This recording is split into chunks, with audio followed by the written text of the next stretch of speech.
Hey everyone, welcome back to the Going Zero Waste YouTube channel. Today we're going to talk all about the sharing economy. What is it and how you can join the party? Party time!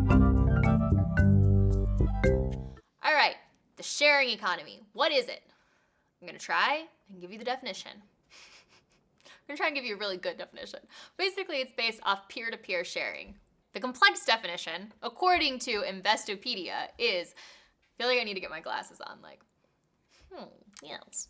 The proper definition is the sharing economy is an economic model often defined as a peer-to-peer based activity of acquiring, providing, or sharing access to goods and services that are facilitated by a community-based online platform. Yeah. So that's like the technical definition. Basically, it just goes back to sharing, like what your mom told you to do.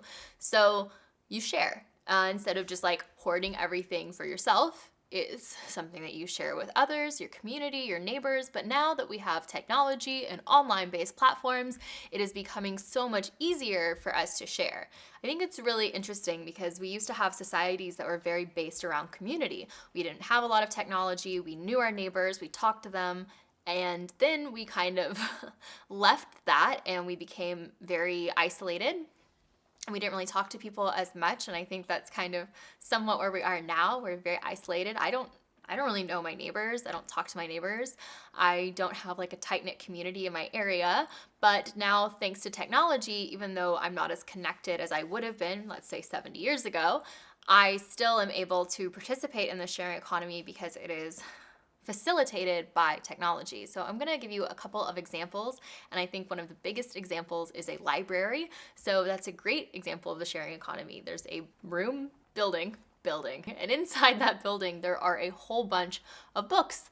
And then as a member of the community, I can get a library card and I can just show up and I can show them my library card. I can check out a book and read the book, and then I give it back, and then someone else can read the book. It's a great example of the sharing economy. Of course, there are tons of other libraries that are popping up that we can see, like tool libraries, toy libraries, and library of things. So that way, if I wanted to go camping and I didn't want to buy a whole bunch of camping gear, well, then I could just go check the camping gear out for the weekend, go camping, come back, turn it back in, and allow someone else to have that same opportunity.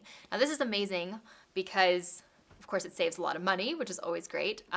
But mostly it's also really awesome for the environment because it doesn't require any new resources to be used. You can use resources that are already there and you can share them with other people, so that way in whole it will drive down the amount of resources that each person needs to consume.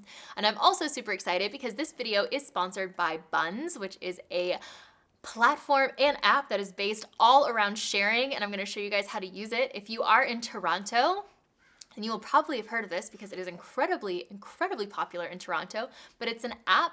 If you think about a buy nothing group, this is like a really streamlined version of that. So you can, instead of it being really clunky, because I was a part of one on Facebook, but it was super clunky for my area because you'd have to like constantly be scrolling and looking through, trying to find what you want or what you need, or you have to be checking it all the time to get something good. But now, thanks to Buns, there's a great search feature, so you can search for what you're looking for, and you can trade and barter with your neighbors. I think this is a super awesome way of making sure that we are sharing with our community and, of course, not consuming any new resources. And you can have a wish list, and that way if they have something that you're looking for, you can trade. Or, of course, if they don't have anything you're looking for, they also offer bits. It's spelled BTZ, and it's kind of a currency, so to speak. It's like a digital currency. But what's even cooler is now a lot of restaurants and cafes accept these. And if you're in Toronto, there is a huge list of places that accept these. So maybe you're giving away a few items and you collect a few bits, and then you can go and you can trade them in for a cup of coffee. I think that's amazing. It's definitely worth checking out in your area. I know that it is becoming more and more popular, but if your area isn't involved, I do have a few tips to help get the people in your community involved in jumping on to this platform. So I'm definitely jumping on. I can't wait to get my community involved. I'm going to share it with Zero Waste Bay Area and hope that more people will join me in this sharing platform. So a few ways for you to help your friends and family get involved. Of course, one, tell them. You can tell them, or you can share it on Facebook, or of course you can send them an email. And anytime you get a new friend and family to join, you get more bits, which of course you can use hopefully to trade in for things like coffee or goods. There's like even a place in Toronto that accepts bits for manicures. I wish that would be in the Bay Area. That would be super nice. Of course, share it with your zero waste group if you do have a local zero waste group. And if you're a member of a Buy Nothing group on Facebook, because I know those are super popular, I would definitely suggest recommending to the admin if they would share that, because it is a much more streamlined platform, which I think would really, really help these groups and get their message across. And I'm gonna drop it in my Nextdoor app. I'm not sure if you use Nextdoor in your neighborhood, but it might be worth putting that in as well. And then, of course, if you are one of the first people in your community to join, don't forget to upload a few really cool things, so that way people, as they are looking, they can see that, you know, something is already active and happening on the group. So I'm gonna list a few of my things on the app, and I'm going to show some B-roll while we keep talking about a few ways of other examples of the sharing economy. Bike programs are another really good example. I know these are becoming more and more popular, spread out over the cities, where you can like check bikes out and then like ride them to the next stop. Some of the bikes that we have around don't even have like docking stations. You can just like use your phone to scan them, which I think is just like crazy technology, and then you can ride them like as far as you want, and then you just get off. So crazy to me. And then someone else will come and pick it up and then just keep riding it. I think that is just so cool. And then food scraps are becoming a really popular, there's like an app called Share Waste, where you can say, I have compost, or I have a compost bin, and then you can make sure that you can help facilitate sharing food scraps in your community, which I think is like so great. So if you're in an apartment and you're really struggling having the ability to compost, you should definitely check out Share Waste. And then lastly, there's another program called EDX, where it's like all these free online classes that are done by some really amazing colleges like Harvard and Princeton, like Ivy League schools, where you can audit classes. And I'm auditing one about the circular economy, and I'm so excited because I'm such a nerd.